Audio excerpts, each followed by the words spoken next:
வாழ்க்கையில் எவ்வளவு நம்பிக்கையுடன் முன்னேற முயற்சி செய்தாலும் ஏன் உன்னால் வெற்றி அடைய முடியவில்லை என்பதற்கு முக்கியமான காரணங்கள் இவைகள்தான்.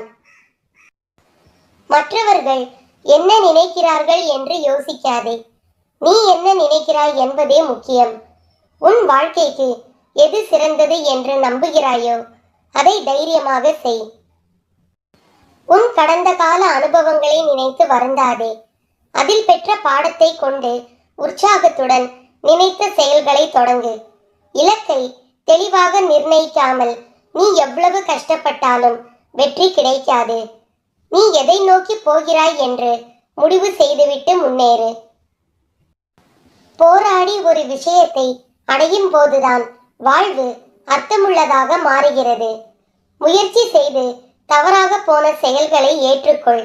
ஏனெனில் தவறில்தான் பாடங்களை கற்றுக்கொள்ள முடியும். தோல்வியே வெற்றிக்கு முதல் படி. சிக்கல் வந்துவிட்டதே என்று ஒதுங்காமல் எதிர்கொள். ஆழமாக சிந்தித்து அதற்கு தீர்வை தேடு. பிரச்சனைகளில் இருந்து தப்பிக்க முயற்சி செய்வதை விட அதனை எதிர்கொண்டு கையாள்வதே மன உறுதியை தரும். எந்த ஒரு செயலுக்கும் காலக்கெடு வைத்து செயல்படுவதுதான் இலக்கை அடைய மூல காரணமாகிறது. காலக்கெடு இல்லாத முயற்சி தோல்வியில்தான் முடியும். காலக்கெடு நிர்ணயம் செய்து அதற்குள் முடிக்க வேண்டும் என்று வேலையை தொடங்கு. நீ எடுக்கும் எல்லா முயற்சிகளிலும் உனக்கு வெற்றி நிச்சயம். வழிகள் ஒரு இடத்தில் உன் கையில் இருந்து வேறு திசையில் செல்கிறது என்று உணர்கிறாயா? எதுவென்று தெரியாமல் இருக்கும் உன் குழப்பமான மனநிலைதான் உன் சாய்தேவா உணர்கிறேன். நீ போகும் வழி எதிர்மறை வழிகள் என்று பயப்படாதே. உன் சாய்தேவாதான் உன்னை அழைத்து செல்கிறேன். திசை மாறும் தருவாயில் இருந்த தருணத்தில் என் குழந்தை கைப்பிடித்து நேர்மறை வழிகளில் அழைத்து செல்லவே இது போன்ற மந்தமான குழப்ப நிலை உனக்கு. அந்த அறியாமை திரையை தூக்கி எறி. என் கண்கள் எல்லா குழப்பங்களையும் அகற்றி என் ஒளியை தந்து உனது பாதை பிரகாசமாகும். 1917ஆம் ஆண்டு அக்டோபர் மாதம் பாபா பம்பாய் பெண்மணி ஒருவரிடம் பேசினார். பாபா சொன்னார், தாயே, என்ன வேண்டும் கேளுங்கள். அதற்கு அந்த பெண்மணி, பிறப்பு இறப்பு என்னும் சுழலில் இருந்து விடுபட வேண்டும். அதற்கு பாபா நகைத்தவாறு, இவ்வளவுதானா உங்களுக்கு வேண்டும்? இறப்பதற்காகவா இங்கே வந்துள்ளீர்கள்? அதற்கு அந்த பெண்மணி அதிர்ந்தவளாக, பாபா, தங்களை என்னால் புரிந்து கொள்ள முடியவில்லை. உடனே பாபா சொன்னார், நீங்கள் யார் என்பதை எண்ணி பாருங்கள். அந்த பெண்மணிக்கு ஒன்றும் விளங்கவில்லை. பாபா அந்த பெண்மணியின் கணவரை சுட்டி காட்டி, அவர் உமக்கு சொல்லுவார்.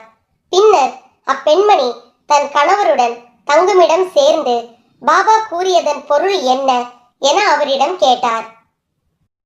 அதற்கு அந்த பெண்மணியின் கணவர் கூறினார், பாபாவின் சொற்கள் மர்மமானவை. அவர் என்ன பொருளுடன் பேசினார் என்பது எனக்கு தீர்மானமாக தெரியாது. ஒருவேளை இம்மாதிரி இருக்கலாம். இறை உணர்வு பெறும் வரை ஜீவன் மீண்டும் மீண்டும் பல முறைகள் பிறவி எடுக்கிறது. பாபா கடவுளே, ஆனால் அவரை காணும் ஜனங்கள் பூரண விசுவாசம் கிடைக்க பெறாமல் அவரை கடவுள் என அறிவதில்லை. ஆகவே அவர்களுக்கு முக்தியும் கிட்டாது. ஜீவனும் சிவனும் ஒன்றே என்பதை சாஸ்திரங்களிலிருந்து தெரிந்து கொள்ள வேண்டும். தம்பதிகள் மீண்டும் துவாரகா மாய்க்கு திரும்பி வந்தனர்.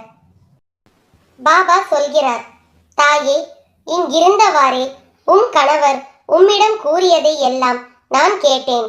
அதை நினைவில் வைத்துக் கொள்ளவும். பாபா அடிக்கடி சொல்லுவார், நாம் யார், இரவும் பகலும் இதை எண்ணிப்பார் என்று. உன் துயரங்கள், வியாதிகள், கடன் சுமைகள் அனைத்தும் உன்னை விட்டு விலகும். கூடிய விரைவில் நீ விரும்பும் எண்ணங்கள் நிறைவேறும். செல்வம் பெருகும். எல்லா மங்களங்களும் விளையும். என் பாதத்தில் உன் வாழ்க்கையை சமர்ப்பித்து விடு. அனைத்தையும் நான் பார்த்துக் கொள்கிறேன். நீ நிம்மதியாக இரு.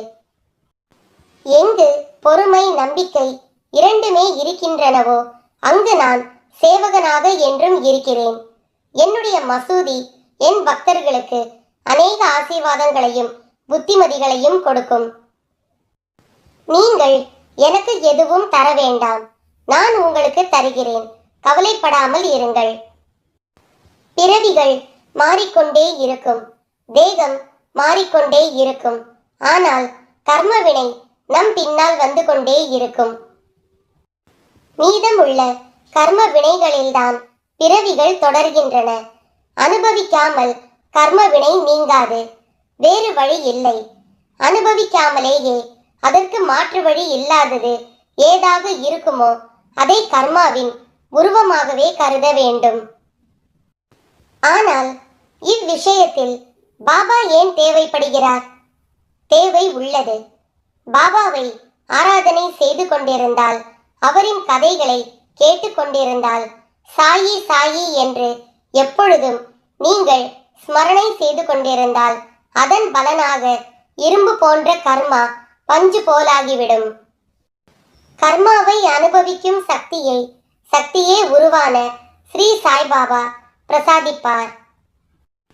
எதையும் சார்ந்திருக்காதவன், தூயவன், சுறுசுறுப்பு உடையவன், துன்பமோ இன்பமோ எது வந்தாலும் பொருட்படுத்தாதவன், ஒருபோதும் துயரப்படாதவன், தனக்கான எல்லா முயற்சிகளையும் விட்டவன், புகழ்ச்சியையும் இகழ்ச்சியையும் சமமாக கொள்பவன், அமைதியாக இருப்பவன், ஆழ்ந்த சிந்தனை உடையவன், சிறிதே கிடைத்தாலும் அதில் திருப்தி கொள்பவன், உலகே தன் வீடாக இருப்பதால் தனக்கென்று வீடு இல்லாதவன், தனது கொள்கையில் உறுதி படைத்தவன், இத்தகையவனே எனது பக்தன். எதையும் எதிர்கொண்டு வாழ்வோம் என்ற இன்றைய துணிச்சல் நாளை வரும் துன்பங்களை கூட துரத்தி அடிக்கும். மறவாதீர். நீ யாருக்கு உதவி செய்தாலும் உனக்கு உதவிட யாரும் இல்லை. யாருக்கு உண்மையாய் இருந்தாலும் முடிவில் ஏமாற்றப்படுபவன் நீயே. நீ யாருக்கு நல்லது நினைத்தாலும் உனக்கு நல்லது நடக்காது. நன்றி இல்லாத மனிதர்களிடத்தில் நன்றியை எதிர்பார்க்காதே. நீ உனக்காக இரு, நீ நீயாக இரு. நம் வாழ்வில் எல்லாம் ஒரு நாள் மாறும், ஆனால் ஒரே நாளில் மாறிவிடாது. தவறுக்கு சரியான தண்டனை மன்னிப்பு, இதைவிட பெரிய தண்டனை மௌனம். கடலில் கல் எறிவதால் கடலுக்கு வலிப்பதில்லை, கல்தான் காணாமல் போய்விடுகின்றது. பரந்த மனதுடன் இருந்தால் விமர்சிப்பவர்கள் அதில் காணாமல் போய்விடுவார்கள். மனித வாழ்வில் வெற்றி என்னவென்றால் அவனவன் மன திருப்தியோடு வாழ்வதுதான். யாரிடமும் கெஞ்சாதீர்கள், யாரையும் நம்பாதீர்கள், யாரிடமும் எதையும் எதிர்பார்க்காதீர்கள். வாழ்க்கை இனிமையாகும். நீங்கள் எந்த வார்த்தையை அடிக்கடி சொல்லுகிறீர்களோ அந்த வார்த்தை ஒரு நாள் உங்கள் வாழ்வில் உண்மையாக பலித்தே விடும். எனவே நம்பிக்கையுடன் வெற்றி வெற்றி என்று சொல்லுங்கள். ஒவ்வொரு நிமிடமும் சந்தோஷமாக இருக்க முடியும். வருவது வரட்டும், வாழ்ந்து காட்டுவோம் என்ற மன உறுதியில் நீங்கள் இருந்தால், உங்களுக்குள் ஏதேனும் மகத்தான ஒன்று இருந்தால் அது உங்களுடைய முதல் அழைப்பிலேயே வெளிவந்து விடாது. கடின உழைப்பும் முயற்சியும் இல்லாமல் அது ஒருபோதும் வெளியே தலை காட்டாது. நாம் வெற்றியை இழப்பதற்கு காரணம் வசதிகள் இல்லாதிருப்பது அல்ல, முனைப்பான முயற்சி இல்லாமையினாலேயே நம் வெற்றிகள் பறிபோகின்றன. அகம்பாவம் ஒரு பொல்லாத குதிரை, அது தன் எஜமானனை ஒரு முறையாவது கீழே தள்ளாமல் விடாது. மீளவே முடியாது என்று நினைத்திருந்த பிரச்சனைகள் எல்லாம் இப்போது சிறு புன்னகையாய் மட்டும் நினைவில் இருக்கிறது. காலத்தின் வலிமை அபாரமானது. செய்ய முடிந்தவன் சாதிக்கிறான், செய்ய முடியாதவன் போதிக்கிறான். இன்று வரும் துன்பங்களை கண்டு ஓடி ஒளிந்தால் நாளை வரும் இன்பங்களை யார் வரவேற்பது? தீப்பெட்டியின் கடைசி தீக்குச்சியை பற்ற வைப்பதில் உள்ள கவனம் முதல்